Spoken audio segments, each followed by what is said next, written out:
প্রিয় আমার বাংলাদেশি ভাইয়েরা, এই দেখেন মরিচের গাছ, এই দেখেন মরিচের গাছ।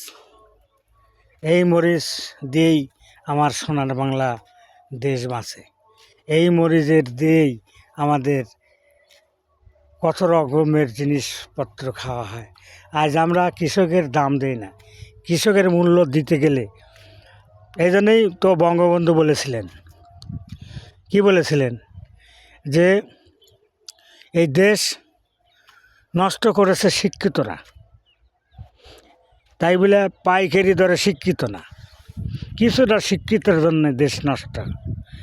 এরা তো খারাপ।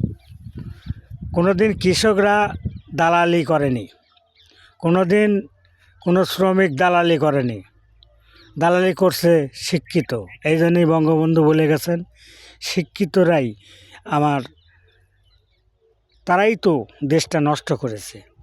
কিন্তু কোনো মূর্খ, কোনো অশিক্ষিত, কোনো চাষি, কোনো কৃষি, কোনো শ্রমিক, কোনো গরিব এরা দেশ নষ্ট করেনি।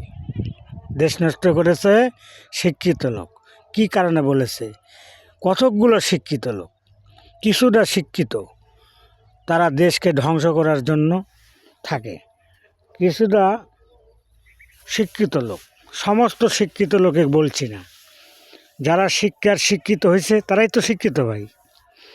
যারা নামের শিক্ষা কাজে ভালো নয় তারা তো শিক্ষিত নয়। তো কাজেই মূর্খগুলোই ভালো। মূর্খ কৃষক, শ্রমিক এরা কোনো দিন দালালি করেনি বাংলার, করবেও না। কিন্তু অথচ এই শিক্ষিত শয়তান বলা হয়, শিক্ষিত শয়তান, কিছু শিক্ষিত শয়তানের জন্যে এই দেশটা নষ্ট। এই জন্যে বঙ্গবন্ধু বলেছিল যে স্বাধীন হয়েছে, কিন্তু কয়েকটা চোরের জন্যে দেশ নষ্ট। তার মানে কি? 18 কোটি, তখন ছিল 7 কোটি মানুষ বঙ্গবন্ধুর সময়, 7 কোটি মানুষ, 8 কোটি কম্বল দান। কিন্তু অথচ কি হলো? উনি বলেছিলেন যে আমার কম্বল কোথায় গেল? তো সব টুকরা নিয়ে গেছে আর চোর টুকরা আমার কাছে থুয়ে গেছে, এটা বঙ্গবন্ধু বলেছিলেন। তো এটা বুঝতে হবে ভাই, চোর কিন্তু শিক্ষিত মধ্যেই চোর আছে, চোর কিন্তু মূর্খর মধ্যে নেই।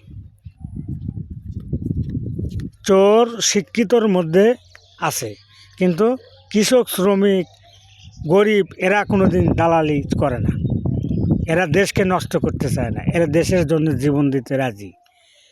কিন্তু দেশ নষ্ট করেছে কিছুটা শিক্ষিত শয়তান বলা হয়, এই তার্কের জন্যে।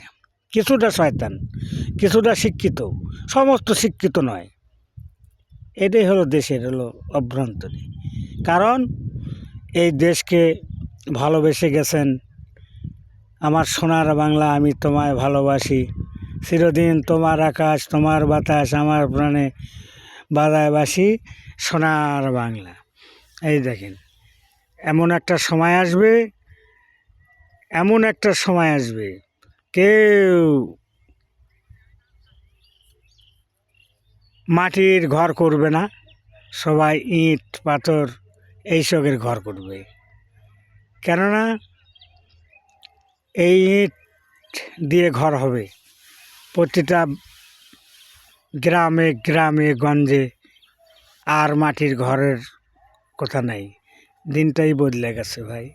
যাই হোক, আমি আপনাদের সম্মুখে আমার জনতার কণ্ঠস্বরে আমি কষ্ট করে ভিডিও করি, এই হিসেবে আপনারা দয়া করে একটু করবেন। ইনশাল্লাহ আমাদের জন্য দোয়া করেন, আপনাদের জন্য আমরা দোয়া করব। এই দেখেন